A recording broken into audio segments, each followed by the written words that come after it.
Assalamualaikum. Waalaikumsalam. Ananda silakan masuk. Iya Bu. Silakan duduk ya. Iya Bu, terima kasih. Mau minum apa nih? Jus aja Bu. Oh iya, tunggu sebentar ya. Silakan diminum Ananda. Iya, terima kasih Bu. Ya, sama-sama. Oh iya, nama Ananda siapa? Perkenalkan Bu, nama saya Waras Pandi. Dari mana? Saya dari Rokan Hulu Bu. Oh, dari Panggi dari Rokan Hulu ya. Iya Bu. Jauh-jauh ke sini ada apa? Saya mau konsultasi Bu. Oh, konsultasi. Iya Bu, otak saya buntu ini Bu. Konsultasi tentang apa nih? Tentang adik saya Bu, tapi saya nggak tahu Bu gimana layanan konsultasi itu apa,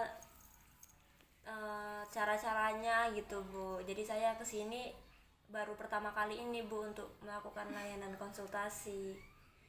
Oh, jadi Ananda Panggi datang ke sini untuk melakukan layanan konsultasi ya. Iya Bu. Sebelumnya udah tahu belum apa itu layanan konsultasi? Belum Bu, makanya saya kesini.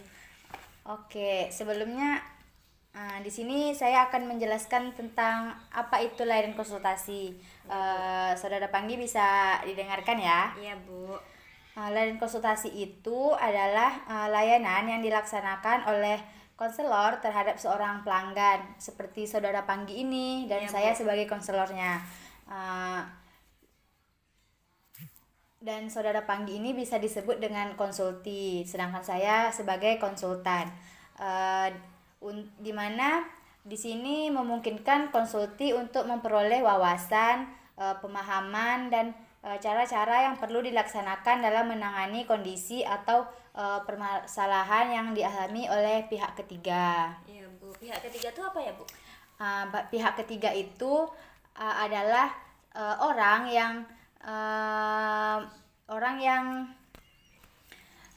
seseorang yang sedang mengalami suatu permasalahan atau dia meminta bantuan, baik itu dari saudara, rekan, teman, bahkan keluarga dari kita, dari Panggi sendiri. Oh gitu Bu.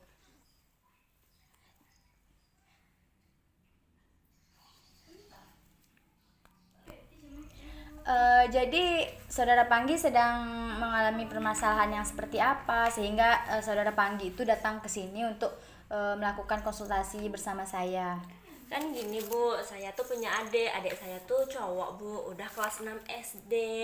Nah, jadi kan kalau udah kelas 6 tuh bentar lagi lulus tuh kan Bu. Jadinya niat orang tua saya itu ingin memasukkan dia ke pesantren Bu, agar ibaratnya namanya orang tua pasti punya keinginan untuk anaknya menjadi lebih baik masa depannya gitu kan Bu. Namanya juga pesantren pasti kan bagus gitu.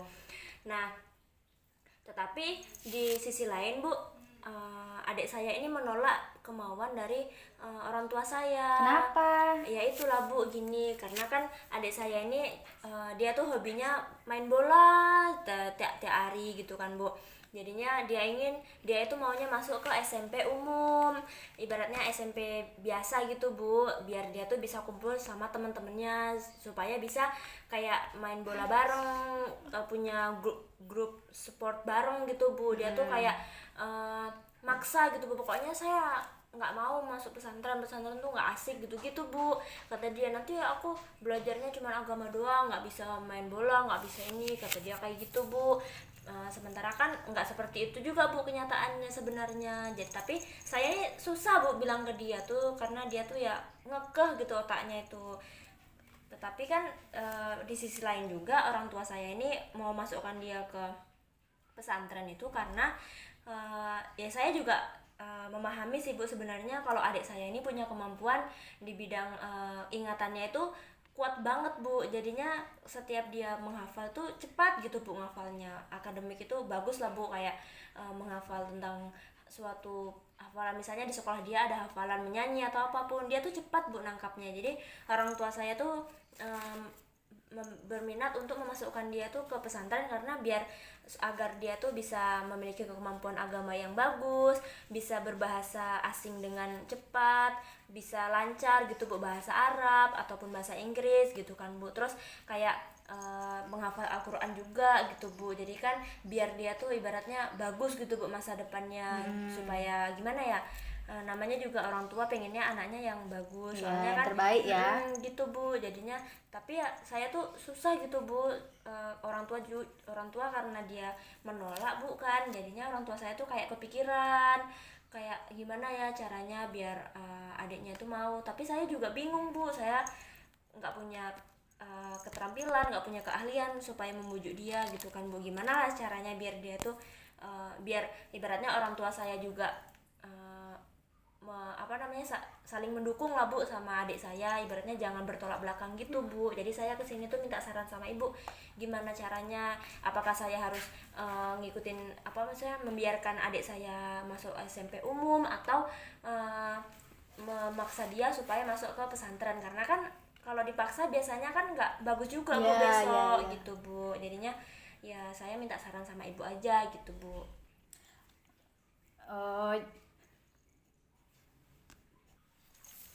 Jadi seperti itu ya permasalahannya. Iya, Bu. Panggi.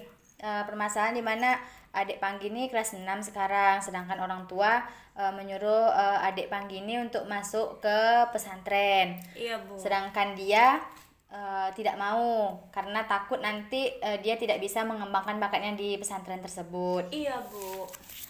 Oke, jadi di sini menurut Ibu kita bisa Saudara Panggi bisa melakukan berbagai seperti kayak tes psikotes gitu atau tes akademik, di mana nanti di sini dibikin kayak 2 tes. Yang pertama tes olahraga, yang kedua tuh tes sebagai kayak kemampuan dia untuk masuk ke pesantren gitu ya, ke agama. Nanti apabila misalnya tes dari olahraganya itu lebih rendah daripada hasil tes untuk masuk pesantren tersebut, maka kita bisa sama-sama menyaksikan bahwa ini loh hasil yang dilakukan dan ini loh hasil yang antara kedua pilihan yang telah diberikan kepada dia. Sedangkan kan anggap aja hasilnya itu yang tertinggi tes untuk masuk pesantren. Kita bisa menyadarkan dia kayak bilang, ini loh kemampuan kamu di tes ini lebih besar daripada di sini. Kemungkinan besar nanti kamu bakal sukses di jalan yang ini. Sedangkan kamu kan sudah melakukan tes atau bukti yang akurat gitu, daripada kamu langsung memilih untuk memutuskan masuk ke SMP sedangkan kamu belum tahu seberapa besar bakat kamu di pesantren tersebut. Nah, gitu ya Bu. Iya juga sih Bu, benar. Jadi kan kamu juga bisa kayak kayak sisi positif dari pesantren ini loh. Apa aja sih yang ada di pesantren, sehingga dia tuh tidak berpikir bahwa pesantren itu terlalu buruk bagi dia, sehingga dia juga bisa mikir, mungkin nanti di pesantren aku juga bisa untuk melanjutkan atau mengembangkan bakat aku di situ, misalnya bakat aku di bola kaki. Terus tuh dia juga bisa kayak melakukan kayak ekstrakurikuler. Mungkin di pesantren juga ada seperti itu ya. Tidak mungkin setiap sekolah tidak menyediakan kegiatan ekstrakurikuler, kan kasihan bagi siswanya nanti cuma berpatokan pada pelajaran saja. Iya Bu. Nah, nanti tuh dia bisa milih kegiatan ekstrakurikuler seperti apa yang dia inginkan. Kan nanti juga bisa mengembangkan bakat lewat situ. Iya Bu. Terus tuh sehingga dia tuh tidak merasa bosan juga terhadap pelajaran yang dia pelajari setiap harinya. Kemudian apabila dia ikut melakukan kegiatan ekstrakurikuler, mungkin dia juga bisa bertemu dengan teman-teman yang sama-sama suka di bidang bola, sehingga dia tidak lama-kelamaan nanti dia juga tidak merasa tidak nyaman sehingga dia merasakan kenyamanan di pesantren tersebut. Iya Bu. Oh jadi gitu ya Bu. Jadi saya harus bilang ke dia tentang sisi positif dari pesantren. Kemudian harus kayak membuktikan hasil tes dari dia ikut psikotes dari olahraga atau pesantren gitu ya Bu. Iya. Jadi nanti hasil mana yang lebih tinggi ataupun menjamin gitu, maka saya akan memberitahu dia tentang harus mempertimbangkan lagi Iya. daripada egonya dia gitu ya Bu. Dia tidak bisa memutuskan langsung kalau aku tidak mau masuk pesantren, aku mau masuk SMP aja. Dia tidak boleh seperti itu. Oh gitu ya Bu, berarti dia harus kayak mencoba dulu jalani yang masuk, misalnya dia lebih tinggi di pesantren, berarti dia harus kayak menjalani dulu dan mengembangkan bakat-bakatnya di pesantren tersebut gitu ya Bu. Kita bisa ngasih tahu dia secara perlahan-lahan agar dia bisa itu menerima dari apa yang kita sampaikan. Iya Bu, iya. Oke lah Bu, nanti saya bilang ke adik saya kalau saran-saran dari Ibu itu ya semoga dia bisa mendengarkan saya gitu Bu. Amin, semoga saja ya. Tapi nanti Bu saya bisa kan Bu balik lagi ke sini? Boleh, dengan senang hati, Waras. Iya Bu, baiklah Bu. Terima kasih ya Bu atas sarannya. Iya, sama-sama. Nanti saya- kalau ada apa-apa lagi kabari Ibu ya. Iya Bu, saya pamit pulang dulu ya Bu. Ya, hati-hati ya. Iya Bu, Assalamualaikum. Waalaikumsalam. Assalamualaikum. Assalamualaikum. Iya, waalaikumsalam. Bentar ya. Ya Bu. Waras. Ayo silakan masuk. Iya Bu, makasih. Silakan duduk. Iya Bu. Jadi gimana nih Waras? Saya mau konsultasi yang masalah kemarin itu Bu, Yang adik kamu tuh ya, ya? beberapa hari lalu. Oh iya, berapa hari gitu? Sabtu kemarin ya? Iya Bu. Jadi nggak terasa kan Bu, apa namanya? Ini kan udah mau masuk tahun ajaran baru nih Bu, udah mau penerimaan siswa baru di SMP ataupun pesantren gitu Iya, kan iya, Bu. iya, Jadi iya. kan pas banget nih saya kesini gitu.